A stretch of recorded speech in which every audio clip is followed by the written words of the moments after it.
Hello, we're here on a new file, and that's because I wanted to show a way to deal with the Capra Demon that I was not able to do previously, in part because I didn't know about it, although I think I'd seen it once, but in part because it just didn't quite fit with the theme at the time. Basically, the idea here is that, as you saw, you can actually get over that wall where the little Capra Demon arena is. And in theory, you can arc these dung pies over the wall.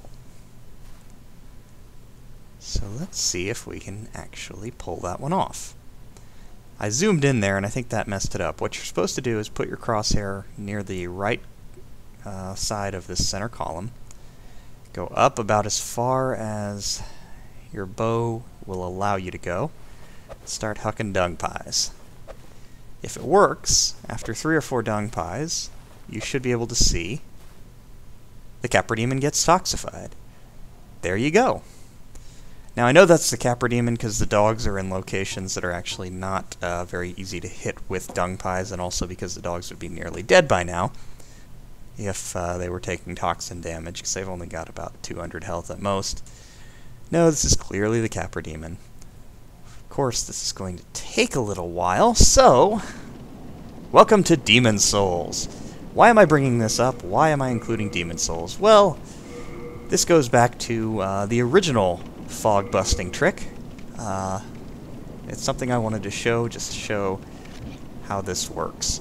The fog doors don't actually cause enemies to spawn in a lot of times. In fact, if you look on the far right side, silhouetted by that flame, you can see the boss through this fog door. That's called the Man-Eater. They're sort of the prototype of the Bell Gargoyles. And due to a glitch or a clipping error, if you squeeze all the way to the right side here, you can actually start firing on the Man-Eater. So if you have a bow and a bit of time, you can just stand there shooting him in the head and he will not react, because he can't actually do anything until his AI is turned on when you walk through the fog door, and even if he could, he can't get through the fog door to get at you. Of course, this is also going to take kind of a long time, so why don't we get to what you probably are expecting I was actually doing here, which is Manus. Now here's the fun part of the Manus pre-arena. If you look down, you see those glowing red eyes? That's Manus. He's actually there prior to you actually walking through the fog door. However, you can't aim down at him. The bow will not allow you to point down far enough from that angle, but you can aim manually with the camera. The way it works is it doesn't matter where the camera is oriented left and right. All that matters is where the camera is oriented left or up and down. Where you are oriented is what affects the actual left and right orientation. So in order to hit Manus, I have to actually turn myself so that I'm facing him, so that I'm shooting arrows directly at him, while at the same time turning my camera with the pitch to get the angle of the shot right. You can see here I'm firing too low. There's Sif's sign. I think I'm actually hitting him right at the feet here. I'm not doing enough damage, so I need to adjust up a bit. And there we go. Manus got hit in the head. Now, to do some experimentation. Can Manus be poisoned? I'm using poison arrows here.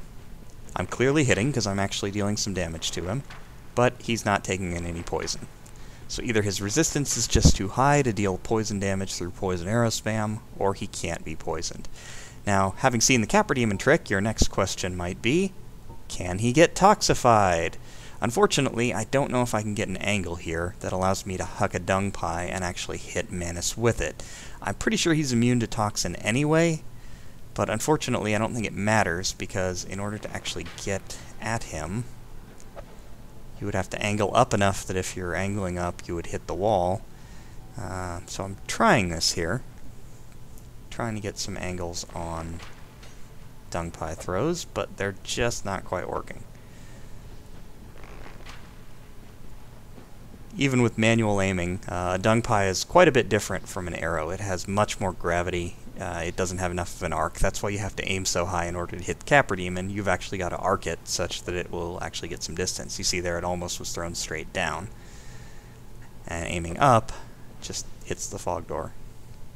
Still, we can actually make use of these to get ourselves into red tearstone range, which will allow us to snipe down Manus, which is one thing we know that we can do.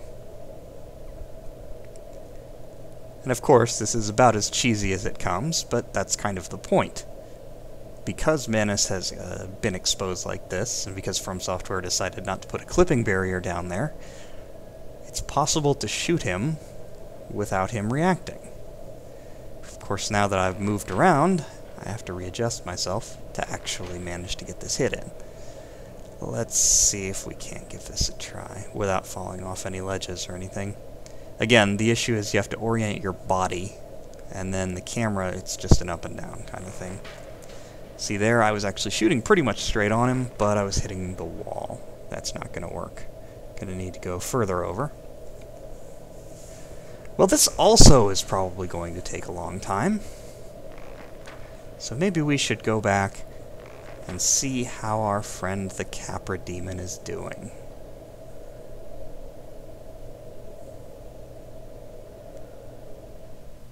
Oh, he's almost dead. Now you may be wondering, can I just leave? You know, I mean, he's taken toxin damage. Will he stop taking it if you get far enough away? I'm not actually sure if you can get far enough away for this to happen, although I'm pretty sure if you were to go touch a bonfire, it would regenerate all of his health, much like it would anything.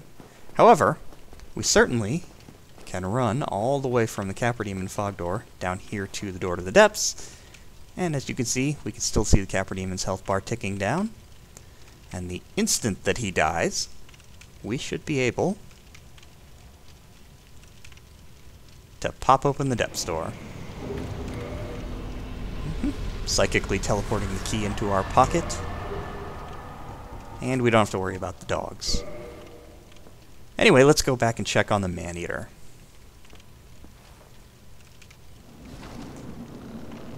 Very exciting. Now, in Demon Souls, arrows have individual weight, which can make it very hard to carry a bunch of them around. The damage at this distance, even using the compound longbow, which is one of the better bows in Demon Souls, not very good. The damage to the Maneater would be 2 or 3 times higher if we were closer, but this isn't even that long a distance. Still, it doesn't take too many arrows to do that.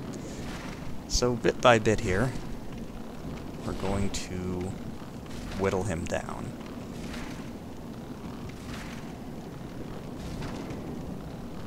Now, unlike Dark Souls, when he dies, the fog will not disappear. We still have to manually walk through it. And there's also another reason for that. But for now, let's go back to Manus, because I have just about figured out how to hit him. With the red tearstone ring, I should do more damage when I finally do.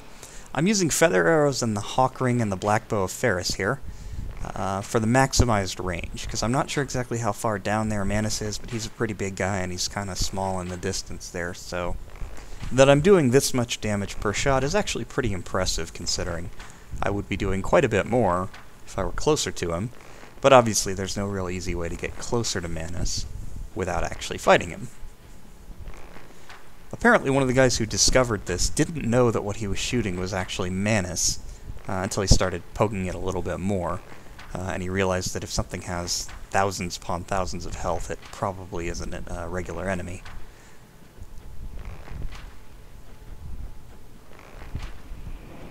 Yeah, we can see him flailing around in the dark there, but he's dead. So what happens if we actually try to go down in there? To be honest, I've never done it, so let's drop down there and see what happens.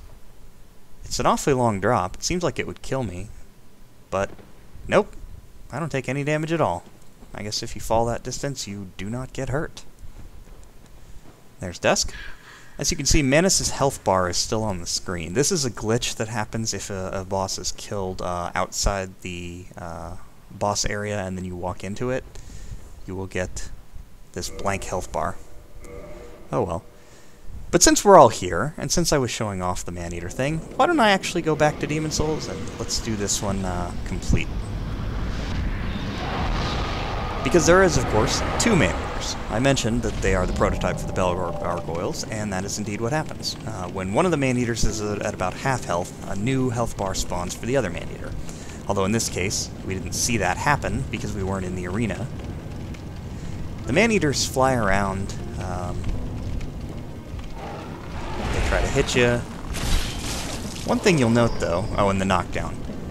One thing you'll note, though, is how much faster this sort of thing goes than Dark Souls. Demon Souls has much swifter... just about everything. You roll longer and faster, run a little faster, and the fights are a little faster, but the bosses actually don't react quite as fast as you would expect.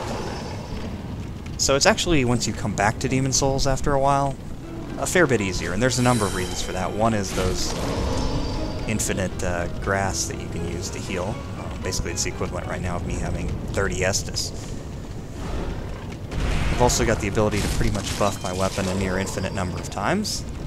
A huge shield that is relatively easy to use and blocks an enormous amount of stamina. You can see the Man-Eater's tail get cut off there. This was, again, one of the prototypes for something you can do in Dark Souls. You can cut off the Man-Eater's tails, which prevents them from doing a buff on themselves. However, you don't get an item for it. Nothing actually happens. You can also see their weird AI. Man-Eater runs off, flies off, comes back, flies off again. Does magic, flies off, lands, gets stuck in columns, tries to do a dash while in midair. Very interesting. But obviously not quite as refined as Dark Souls. Still, this is one of the harder boss fights in the game.